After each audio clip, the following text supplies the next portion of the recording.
বর্ণাঢ্য আয়োজনের মধ্য দিয়ে ২০২৬ সালের ৪ জুলাই আমেরিকার ২৫০ বছর পূর্তি উদযাপনের প্রস্তুতি নিচ্ছে আইওয়া।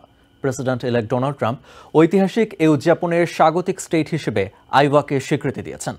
স্টেট কর্তৃপক্ষ এরই মধ্যে ঐতিহাসিক আয়োজনের প্রস্তুতি শুরু করে দিয়েছে।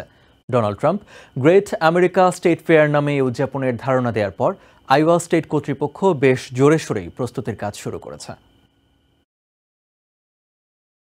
আমেরিকার ২৫০ বছর পূর্তি উদযাপনকে সামনে রেখে প্রস্তুতি প্রায় চূড়ান্ত, চলছে ক্ষণ গণনা। ন্যাশনাল অর্গানাইজারের তথ্য অনুযায়ী ২০২৬ সালের ৪ জুলাইকে স্মরণীয় করে রাখতে দেশের সব স্টেট নিজেদের পরিকল্পনায় উদযাপনের প্রস্তুতি নিয়েছে।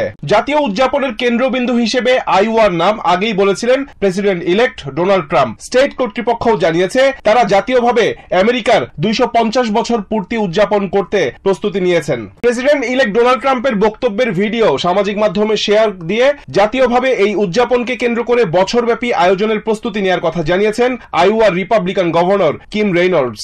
আইওয়া State Fair CEO Jeremy Parsons জানান, গ্রেট আমেরিকা স্টেট ফেয়ার আয়োজনের প্রস্তুতি তাদের নেওয়া হয়ে গিয়েছে। ২০১৬ সালে ওবামা প্রশাসনের গঠিত কংগ্রেশনাল কমিশন আমেরিকা 250 চেয়ার রোজি রিওস এনবিসি নিউজকে তিনি জানান, এরই মধ্যে আমেরিকা 250 উপলক্ষে উদযাপন পরিকল্পনা করেছেন তারা। ট্রাম্প প্রশাসনের সঙ্গেও উদযাপন নিয়ে কাজ করার কথা বলেছেন আমেরিকা 250 এই কর্মকর্তা। আইওয়ার স্থানীয় পর্যায়ের সব মানুষের মধ্যেও জাতীয় উদযাপন থেকে ইতিবাচক সুবিধা পাবার প্রত্যাশা তৈরি হয়েছে। রিজওয়ান কাদের, TVN 24 নিউজ ডেস্ক।